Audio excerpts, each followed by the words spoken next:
Qui a dit qu'aujourd'hui, est-ce que vous avez le sentiment que les négociateurs sur le Brexit ne veulent pas se montrer conciliants avec les Britanniques pour ne pas finalement créer un précédent? Mais il n'y a pas. C'est les Britanniques qui ont décidé de sortir. C'est à eux de décider et de déterminer ce qu'ils veulent. Ils n'ont jamais mis sur la table ce qu'ils voulaient. Ou alors, c'était des demandes qui remettaient en cause notre façon de fonctionner au niveau de l'Union européenne. Donc aujourd'hui, ils ont un problème interne. Ils ne sont pas d'accord sur ce que Brexit veut dire entre eux, au niveau politique, au niveau gouvernemental, au niveau du Parlement.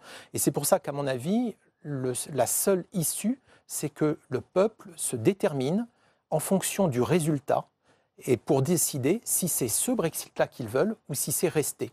Aujourd'hui, la meilleure solution pour les Britanniques, pour le Royaume-Uni, c'est que les Britanniques restent dans l'Union européenne. C'est la meilleure solution pour tout le monde.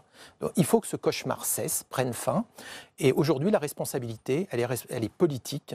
Il faut qu'ils reviennent aux urnes. Il y a dans l'air du temps, effectivement, cette idée d'un second référendum. Vous militez pour?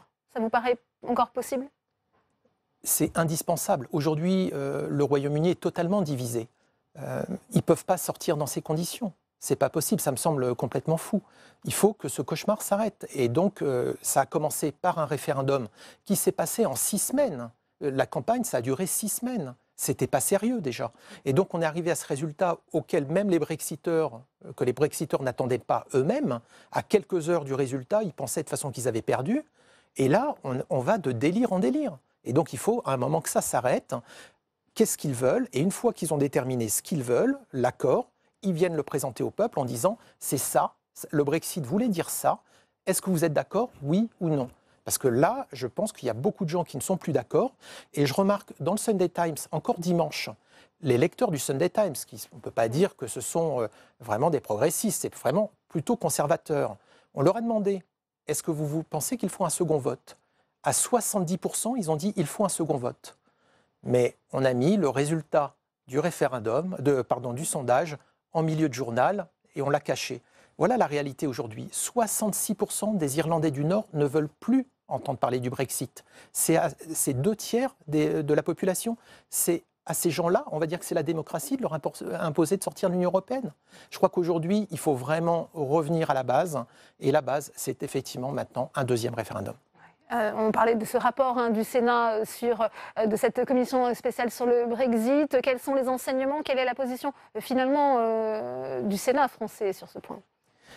Je trouve que le travail qui a été fait par cette commission est vraiment remarquable. Je voudrais rendre hommage donc à notre président de la Commission des Affaires européennes, Jean Bizet, parce qu'il a vraiment conduit ce travail de façon excellente. Il était à Londres encore jusqu'à hier. Oui, en prenant en compte bien les points de vue de tout le monde, en faisant venir les Européens, les Français du Royaume-Uni pour les écouter. Je crois que tout le monde a été très très mesuré, compréhensif. Personne n'a voulu donner de leçons aux Britanniques.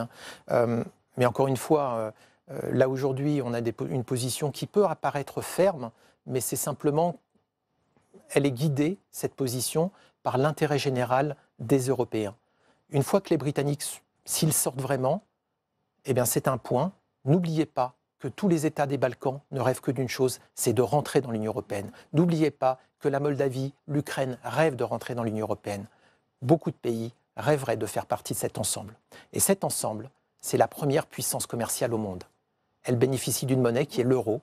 C'est la deuxième monnaie au monde. Et les gens qui se plaignent aujourd'hui de voir le prix du carburant monter devraient penser que si jamais on n'avait pas l'euro, ça serait bien pire. Eh bien, merci à vous, Olivier Cadic. Merci d'être venu sur ce plateau.